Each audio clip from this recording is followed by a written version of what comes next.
بالمصطفى بلغ مقاصدنا واغفر لنا ما مضى يا واسع الكرم يا رب بالمصطفى بلغ مقاصدنا واغفر لنا ما مضى يا واسع الكرم يا أكرم الخلق ما لمن عنوذ به سواك عند حضور الحادث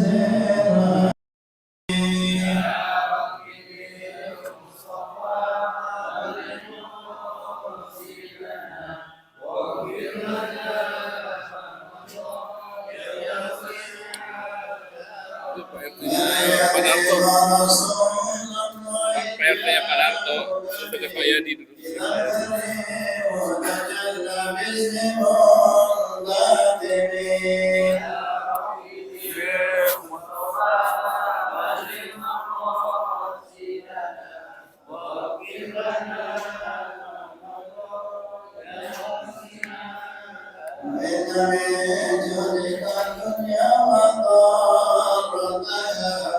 ومن علومك علم والقلم يا رب بالمصطفى بلغ مقاصدنا واغفر لنا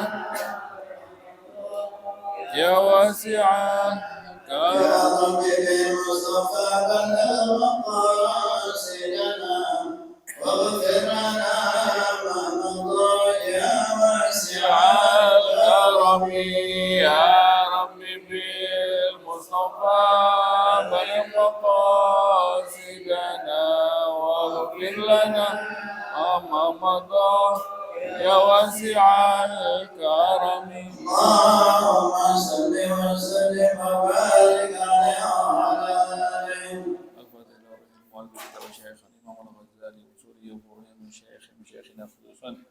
الحسن بن عبد الله مشاهد الروح ومن مشاهد المتقشن برحمة أخرى إلى الروح حج مولانا راشد بن حج أبو راشد حج سمية بنت حج محمد حق حج محمد شرف بن حج سيدي حج سنة بنت حج عبد الفتاح حج أحمد بن إلياس بن إلياس حج عثمان نبيس بن سلمان نبيس حج مهدي بن مرجود حج شعبان بن حج راشد حج بن سهريبان بن حج عبد الحميد قرآن عرفات بن حج شادي كريبان يريد الغاني بنت الغاني سين الأسري بن صالح حج مسلم شمسudin حج سيتي دارية بنت مرتوي اسمه حج سنتواتي بنت محمد حج محمد قاسم وسورهم وقورهم وتغشاهم برحمة مغفر والدينا ولدكم وأمواتنا وأمواتكم وأموات المسلمين والجميع حتى الحبيب محمد صلى الله عليه وسلم. الفاتحة.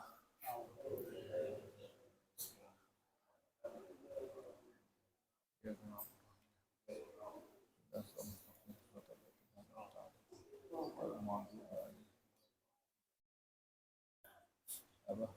Yajibu alaika. 10 baris dari bawah. 10 baris dari bawah. Halaman 6, 10 baris dari bawah. Summa yajibu alaika. Bismillahirrahmanirrahim. Alhamdulillahirabbil alamin wassalatu wassalamu ala sayyidil mursalin wa ala alihi wa sahbihi ajma'in. Qala al-musannif radhiyallahu anhu ila an qala thumma yajibu alayka an ta'lama ma yalzamuka fi'luhu min al-wajibati syar'iyyah ala ma umirta bihi litaf'ala dhalika wa ma yalzamuka tarkuhu min al-manahi litatruka dhalika wa illa fa kaifa taqumu bi ta'atin la ta'rifuha ma hiya wa kaifa hiya wa kaifa yajibu an tuf'ala am kaifa tajtanib ma'asi la ta'lam annaha ma'asin hatta tuqi'a nafsaka fiha fal ibadat asy-syar'iyyah ka taharah wa salati wa shaumi wa ghairiha yajibu an ta'lamaha bi ahkamiha wa syara'itiha hatta tuqimaha farubama anta muqimun ala syai'in sinina wa azmanan mimma yufsidu alayka taharataka wa salawatika wa yukhrijuhuma an kaunihima waqi'ataini ala wifaqi sunnah wa anta la tash'uru bidzalika wa rubbama ya'taridu laka mushkilun wa la tajidu man tas'aluhu an dzalika wa anta ma ta'allamtahu thumma madaru hadha sya'ni أيضا على العبادة الباطنة التي هي مسائل القلب يجب أن تعلمها من التوكل والتفويض والرضا والصبر والتوبة والإخلاص وغير ذلك مما سيأتي ذكره إن شاء الله تعالى. ويجب أن تعلم مناهيها التي هي أضداد هذه الأمور كالسخط والعمل والرياء والكبر لتجتنب ذلك فإن هذه فرائض الله ونص الله تعالى على الأمر بها والنهي على أضدادها في كتابه العزيز. سبحانك لا علم لنا إلا ما علمتنا إنك أنت العليم الحكيم. سبحانك لا نحصي ثناء عليك أنت كما أثنيت على نفسك فلك الحمد alhamdulillah rabbil alamin. Segala puji hanya untuk Allah Taala. Melanjutkan daripada pembahasan kita. Ya. Masih dalam kitab Minhajul Abidin. Berkata Musannif radhiyallahu anhu dalam kitabnya, "Tsumma yajibu 'alaika an ta'lam." Ya, kemudian wajib atasmu kata Imam Ghazali, ya, an ta'lam untuk kamu mengetahui ma yalzamuka. Ya, ini kan kemarin itu pembahasan tentang ilmu ya, ilmu apa saja yang wajib kita ketahui. Pertama kemarin itu ilmu akidah ya, ilmu tentang tentang Allah. Kita bagaimana kita mengenal Allah itu adanya di ilmu akidah ya kan. Maka yang berikutnya ilmu apa saja lagi yang mesti kita ketahui? Tsumma yajibu 'alaika an ta'lam. Kemudian setelah kita mengetahui tentang akidah, wajib lagi berikutnya adalah an ta'lama untuk kamu mengetahui ma yalzamuka fi'luhu, apa-apa yang lazim bagimu untuk mengerjakannya. Apa yang wajib bagi kita untuk kita kerjakan. Minal wajibati syar'iyyah, daripada kewajiban syar'iyyah.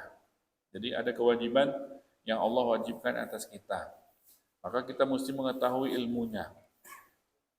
Ada kewajiban yang Allah bebankan di atas kita, ya kan?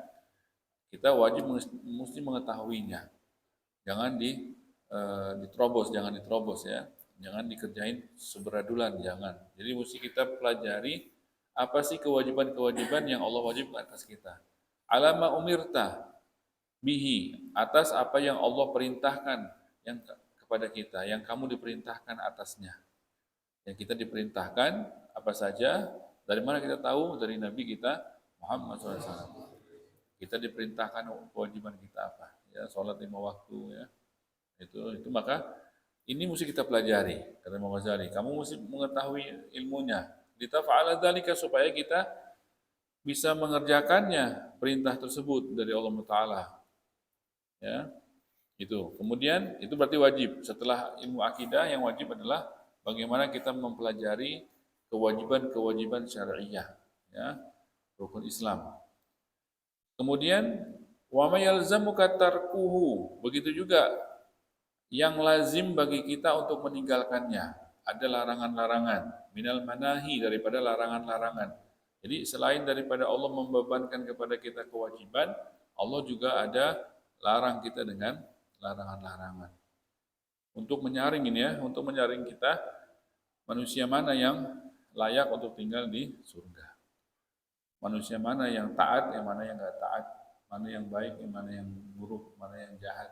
Ya, jadi ini disaringlah di sini. Kalau enggak kan semuanya campur dong. Yang di surga yang baik sama yang buruk mana enak surga. Kalau ada orang jahatnya mana enak surga kan. Jadi di sana di surga hanya orang baik-baik saja. Maka disaringnya di mana di dunia. Kalau enggak kan kita udah di surga dari awal. Nabi Adam udah di surga, anak cucunya bakal di surga terus seharusnya. Cuma diturunkan dulu. Hikmahnya apa? Hikmahnya kita diturunkan buat menyaring kita. Karena kita dari tanah. Tanah ini kita ada tanah baik, ada tanah buruk. Jadi disinilah disaring. Disaring nanti yang mana yang baik-baik, dialah yang layak nanti tinggal di surga. Ya, yang jahat-jahat biar dipenjara di neraka. Aman itu kita. Kalau yang baik-baik tinggal di surga, yang jahat biar dipenjara di neraka. Apakah bisa keluar? Aman deh, yang baik-baik tinggalnya nyaman, tentram. Nggak ada lagi yang iseng, nggak ada lagi yang jahat, nggak ada lagi yang ganggu orang. Di surga gitu, Darussalam, ya kan? Maka kita tunjukkan supaya kita terpilih untuk kita layak menjadi penghuni surga, mesti taat sama Allah Ta'ala. Bagaimana caranya? Ya mempelajari daripada kewajiban syariah yang Allah wajibkan, menunjukkan kita taat. Kemudian lawannya, wa ma yalzamuka tarkuh, apa-apa yang lazim bagi kita untuk meninggalkan. Jadi diujinya kan dengan perintah sama larangan. Perintah sama larangan, minal manahi. Ada larangan-larangan yang kita wajib meninggalkannya. Jangan ini, jangan itu, jangan ini, jangan itu. Kita tunjukkan kepada Allah Ta'ala, kita taat. Kita tidak kerjakan yang dilarang, ya kan? Litatruka dzalika, supaya kita bisa meninggalkannya. Jadi kita pelajari apa saja larangan Allah Ta'ala, apa yang diharamkan. Oh diharamkan ini, diharamkan itu, ya kan? Semua hal-hal yang diharamkan kita semua sudah tahu. Itu kita pelajari, ya pelajari. Supaya kita tidak terjerumus kepadanya. Wa illa, kalau kamu tidak tahu ilmunya, ilmu kewajiban atas kita, atau ilmu apa saja yang dilarang oleh Allah Ta'ala, fa kaifa taqumu bi ta'atin la ta'rifuha? Bagaimana kita bisa mengerjakan ketaatan, kita tidak tahu apa itu ketaatan. Bagaimana kita bisa mengerjakan sesuatu yang kita tidak tahu? Bagaimana bisa orang haji tapi nggak tahu ilmu haji? Bengong aja deh. Orang ke sini ikut, orang ke sini ikut, nggak tahu dia. Itu udah haji. Ya, anu ikut orang ke sana sini udah. Apa itu haji? Kagak tahu. Wah, nggak boleh. Sholat, orang ruku, dilihat orang sebelah ruku. Orang ini sujud, dia sujud. Nggak belajar ilmunya, ikut-ikut, nggak bisa. Emang kan ada bacaannya, ada niatnya, ya kan? Jadi nggak bisa begitu aja, mesti ada ilmunya. Orang yang beramal tanpa ilmu tidak diterima.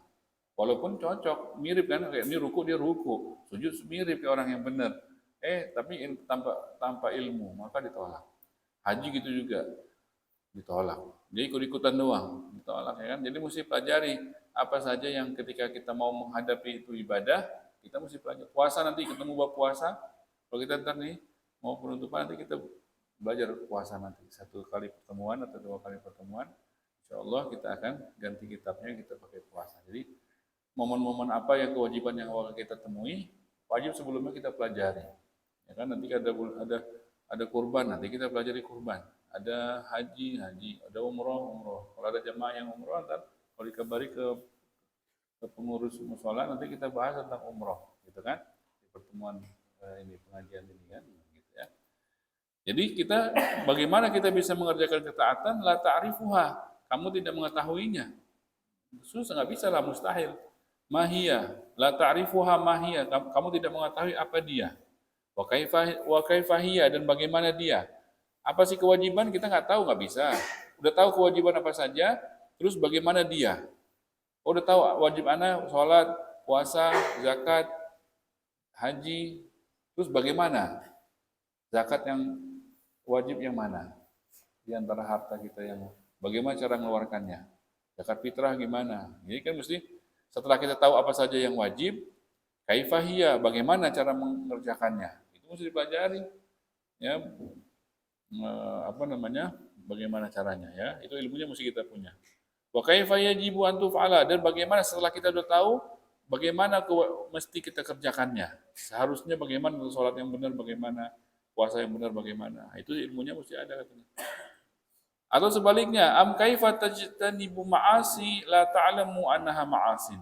Atau kata Imam Ghazali sebaliknya, bagaimana kaifa tajtanibu, bagaimana kamu bisa menghindari ma'asi, maksiat, la ta'lamu annaha ma'asi, padahal kamu tidak tahu itu adalah maksiat.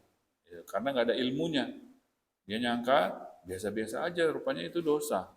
Banyak orang begitu ya. Dia nggak nyangka, dia sangka itu biasa-biasa saja, ternyata dosa karena tidak tahu ilmu. Banyak sekali itu kita temukan ya, banyak sekali. Ya, dia sangka itu adalah kebaikan, ternyata itu adalah dosa. Kenapa? Karena ketidaktahuan. Annaha ma'asi. Hatta la tuqi'u nafsaka fiha, supaya jadi kita tahu itu dosa itu adalah dosa. Hatta la tuqi'u nafsaka fiha, supaya kita tidak menjerumuskan diri kita padanya. Jadi kita pelajari juga dari sisi yang satu lagi adalah apa saja yang dilarang oleh Allah Ta'ala. Fal ibadatu syar'iyyah, maka ibadah yang syar'iyyah yang diwajibkan oleh syariah kepada kita seperti apa? Kat taharah, seperti bersuci. Suci kan? Wajib bagi kita bersuci karena kita mau sholat. Ya, karena kita mau sholat. Kalau kita nggak mau sholat, nggak wajib bersuci kan? Pas kita mau sholat, wajib kita ambil wudhu. Nggak boleh orang sholat tanpa wudhu. Nah, maka bersuci itu diantara kewajiban yang mesti kita pelajari. Itu kan tempatnya di mana? Di ilmu fikih kan? Kalau yang akidah tadi kemarin itu di akidah kan? Kalau ini ilmu fikih. Mesti kita pelajari bagaimana wudhu yang benar. Wudhu yang benar apa saja yang wajib, yang dicuci, dibasuh. Nggak boleh ikut-ikutan juga kan? Nggak boleh ikut-ikutan. Kalau ikut-ikutan zaman sekarang macam-macam. Ya, kalau dia lihat nih apa niru-niru yang kesebar itu macam-macam mazhabnya. Ada yang mazhab ini, mazhab itu. Ntar ilmunya campur baur, bingung. Ya, kalau wudhunya di mazhab itu belum tentu sah di mazhab ini. Ya, jadi kalau di kita kan ada syarat-syaratnya. Syafi'i kita mesti ikut satu rangkaian. Kecuali kita pelajari memang dari awalnya. Keempat mazhab itu benar, empat-empatnya. Ada 4 mazhab tersebut diakui oleh ulama dunia semuanya. Mazhab Imam Malik benar, mazhab Imam Syafi'i benar, mazhab Ahmad bin Hanbal benar, mazhab Abu Hanifah benar. Ini 4-empatnya benar. Boleh kita pilih salah satu di antara mazhab ini, 4-empatnya salah satunya dia pilih, boleh. Cuma kita memilih satu, udah kita pakai satu gitu. Gak boleh campur baur. Gak boleh campur baur, karena mazhab ini hanya bertanggung jawab sama mazhabnya. Di luar mazhab itu dia nggak lepas, ya kan? Jadi imam yang di sini pun Imam Malik hanya bertanggung jawab sama mazhabnya. Imam Syafi'i aja ada 2 mazhabnya, ada mazhab lama, ada mazhab baru. Mazhab barunya tersebutlah yang diakui. Mazhab lama Imam Syafi'i lepas tangan. Saya tidak tanggung jawab sama mazhab lama saya. Jadi apalagi yang di luar mazhab. Jadi pendapat para imam itu mereka bertanggung jawab atas mazhabnya. Yang di luar itu mereka lepas tangan. Jadi kalau kita mau mengikut, ikut semua. Semua satu rangkaian di satu. Tidak boleh campur-campur. Ini begini dari sini, campur dari sini, campur dari sini. Nggak bisa kan? Jadi setiap daripada imam tersebut ada syarat. Contohnya kan kalau kita ini kayak bangunan ya, kalau ada 2 tukang, ada 3 tukang misalnya kan. Bisa nggak nih mau sholat tanpa tiang di tengahnya? Bisa, ada tukang satu kan. Cuman ada syaratnya. Syaratnya apa? Besinya mesti besi yang besar. Sono gitu kan. Dan di tengahnya udah kuat, nggak perlu pakai tiang. Oh syaratnya itu. Kalau kata tukang yang satu. Kata tukang yang satu lagi, mazhabnya apa katanya? Oh nggak boleh, ini kan luas. Mesti pakai tiang satu, di tengah minimal satu, mesti ada di tengah supaya nopang. Besinya ya yang setengah dari itu nggak apa-apa. Besi yang nomor 5 juga nggak apa-apa. Kalau tukang yang pertama itu nomor 10 besinya mesti 10 inci. Kalau ini yang nomor 5 nggak apa-apa. 5 inci nggak apa-apa. Tapi ada satu tiang syaratnya, mesti ada satu tiang di tengah. Ini syarat menurut tukang yang satu. Satu tukang yang lagi, oh nggak bisa. Ini kan besar banget, 3 minimal untuk tiangnya. Tiangnya mesti 3 ya kan? Mazhab yang tukang yang satu lagi. Nggak bisa nih besar, ntar rubuh. Terus besinya pakai syarat nggak? Nggak pakai syarat, besi apa aja boleh. Nah, ya nggak pakai syarat. Mazhab yang satu nggak pakai syarat. Mazhab yang satu syaratnya ringan, cuma 5 inci juga boleh. Mazhab yang satu lagi syaratnya lebih keras. Mesti awas nggak pakai besi yang besar. Kalau nggak, Anda nggak jamin. Gitu kan? Dia campur-campur. Dia pakai mazhab yang nggak pakai tiang, terus syaratnya nggak dipakai mazhab yang satu lagi. Pakai mazhab yang besi yang mana aja. Jadi nggak kira-kira itu bangunan? Rubuh. Ya kan? Jadi kalau mau pakai mazhab yang ini, ya mesti pakai syarat yang ini. Jadi satu rangkai, gitu satu rangkai. Mau pakai mazhab yang ini, karena setiap tukang tadi itu nggak menjamin kalau dia ente pakai pendapat Anda tapi syaratnya pakai yang Anda nggak jamin kekuatannya, gitu kan? Anda pakai mazhab ini tapi pakai syarat yang nggak bisa. Jadi kalau kita mau wudunya nggak batal itu kan katanya, kalau mazhab Maliki kan nggak susah batal. Cuman ya wudunya mazhab Maliki bagaimana? Susah ya kan? Kalau kita nggak pelajari dari awal. Jadi mesti satu rangkai. Jadi kalau kita di Indonesia nggak ada itu. Mazhab-mazhab yang itu kitabnya nggak ada. Kita nggak punya kitabnya. Mazhab yang selain Imam Syafi'i. Ini Asia semuanya. Dari semua, bukan Asia doang. sebagian Hindia, semuanya itu yang kesebar adalah ilmunya Imam Syafi'i. Sekolahan, bukan kan di madrasah, bukan di pesantren doang, di sekolahan semuanya adalah pemahaman Imam Syafi'i yang tersebar. Paling banyak memang di dunia adalah Imam Syafi'i. Dari Yaman sampai ke Asia semuanya itu hampir rata-rata Imam Syafi'i. Yang Imam Maliki hanya di sebagian di Afrika sebagian. Ya, kalau di yang Abu Hanifah di Mekah dan sebagian India, ya kan? Jadi yang paling banyak kesebar adalah memang ada hadisnya memang. Di antara maknanya hadisnya akan muncul seorang alim nanti yang ilmunya menutupi sebagian besar lapisan bumi. Akan muncul seorang alim nanti, alim Quraisy, Imam Syafi'i Quraisy, yang ilmunya akan menutupi sebagian besar lapisan bumi. Dan itu tidak ditemukan kecuali Imam Syafi'i. Imam Syafi'i satu-satunya yang sesuai dengan hadis tersebut. Ya, itu maknanya. Ya, jadi nggak boleh comot nggak boleh. Silahkan, kita nggak salahkan kalau di mazhab Imam Malik dia mau ikuti mazhab Imam Malik boleh. Dia mau pakai, yang penting benar-benar ngikut, gitu kan? Mau ikut yang kita larang comot sono comot sini. Sholat nggak pakai baca Bismillah. Oh, kita ketemuin di mall di mana di kantor nggak pakai Bismillahirrahmanirrahim. Jadi ini ikut mana nih, gitu kan? Kalau kita di Masjidil Haram nggak apa-apa. Kalau di Indonesia ini sekarang bingung ini. Jadi ngerti nggak sholat menurut itu kan? Bingung kita bingung. Sesuai nggak syaratnya? Mereka bagaimana syaratnya nggak baca Bismillah itu? Apakah mesti dibaca sir apa tidak? Gitu kan? Ini cuma ikut-ikutan doang, ikut-ikutan di Masjidil Haram nggak baca. Masjidil Haram benar-benar dia mengikutinya, mazhabnya sesuai. Kita ikut di belakangnya nggak masalah. Cuma kalau di sini kan takutnya cuma ikut-ikutan doang. Nah, ya, jadi nggak boleh. Kalau yang comot sono comot sini itu berbahaya. Jadi kalau kita mesti pelajari yang benar. Mereka dalam 4 mazhab tersebut akidahnya sama. Dalam 4 mazhab tersebut akidahnya satu akidah, yaitu Ahlussunnah wal Jamaah. Imam Malik akidahnya Ahlussunnah wal Jamaah. Imam Abu Hanifah Ahlussunnah wal Jamaah. Apa itu Ahlussunnah wal Jamaah? Ahlussunnah wal Jamaah itu yang kita pelajari akidahnya di Imam Ghazali. Intinya itu yang zaman sekarang itu Ahlussunnah wal Jamaah yang paling menonjol adalah apa? Yang paling menonjol adalah yang Ahlussunnah wal Jamaah tersebut yang paling mencolok di zaman sekarang adalah yang mengatakan maha suci Allah daripada bertempat. Ini Ahlussunnah wal Jamaah kita. Maha suci Allah daripada bertempat. Allah tidak butuh sama tempat. Tidak butuh sama apapun. Apapun butuh sama Allah. Tidak ada tempat manapun bisa menopang Allah. Tidak ada zaman manapun bisa mengurung Allah. Tidak ada, Allah tidak terkait dengan tempat, tidak terkait sama zaman, waktu. Tidak. Jadi Allah Ta'ala maha suci Allah daripada bertempat, itu Ahlussunnah wal Jamaah. Kalau ada yang mengatakan Allah di sini, di atas ini, di atas itu, maka dia keluar dari Ahlussunnah wal Jamaah. Ini 4 mazhab ini akidahnya Ahlussunnah wal Jamaah. Sama satu lagi, Ahlussunnah wal Jamaah tersebut ada yang paling mencolok zaman sekarang, yang tidak memilah-milih sahabat. Semua sahabat adil. Tapi urutan sahabat ada. Di Ahlussunnah wal Jamaah, yang paling afdolnya sahabat adalah Sayyidina Abu Bakar As-Siddiq, kemudian Sayyidina Umar, kemudian Sayyidina Utsman, kemudian Sayyidina Ali, kemudian sisanya yang 6 mubasysyar bil jannah, kemudian Ahlul Badar dan yang lain-lain.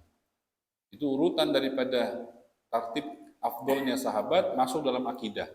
Karena ada di luar Ahlussunnah wal Jamaah, mereka mengacak-acak daripada urutan tersebut. Atau maksudnya apa? Dia bilang yang afdol adalah ini, yang afdol adalah itu. Kalau kita tidak, kalau kita yang afdol, yang paling afdol akidah, masuk akidah itu ya. Bahwasannya yang paling afdol di antara sahabat adalah yang menjadi khalifah setelahnya. Itu Sayyidina Abu Bakar. Itu yang paling afdol, yang menjadi khalifah setelah Rasulullah SAW. Habis itu baru Sayyidina Umar, urutannya sesuai dengan urutan khalifah. Kalau dia mengatakan itu, maka dia Ahlussunnah wal Jamaah. Kalau dia tidak mengatakan itu, ngacak-ngacak, maka dia keluar dari Ahlussunnah wal Jamaah. Ini mazhab yang 4 ini sama sama kita. Jadi 4 mazhab ini semuanya, 4-4-nya Ahlussunnah wal Jamaah. Silahkan mau pakai yang mana silahkan. Yang nggak boleh yang ngacak-ngacak, terus yang akidahnya keluar daripada itu. Nanti akidah akan kita pelajari sedikit daripada ringkasan akidah. Insya Allah akan kita pelajari di kitab ini ya. Jadi taharah wa shalah wa shaum wa ghairi dzalika yajibu an wajib bagi kita mempelajarinya, bagaimana bersuci, bagaimana salat, bagaimana puasa. Insyaallah akan kita lanjutkan di pertemuan yang akan datang ya. Yajibu an ta'lamaha ya. Yajibu an ta'lamaha bi ahkami wallahu a'lam bissawab. Subhanakallahumma wa bihamdika asyhadu an la ilaha illa anta astaghfiruka wa atubu ilaik.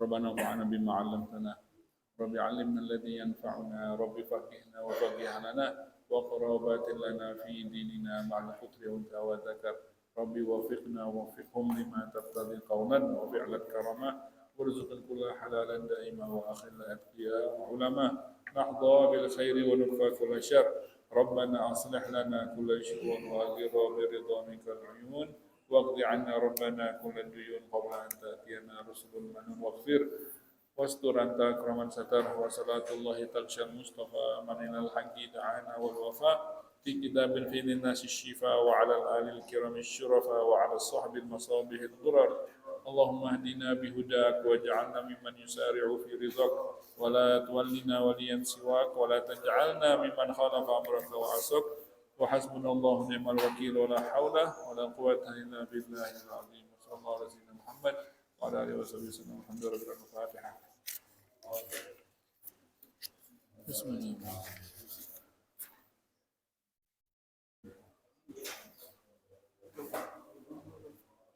قال رسول الله صلى الله عليه وسلم أفضل ما قلت أنا والنبيون من قبلي لا إله إلا الله لا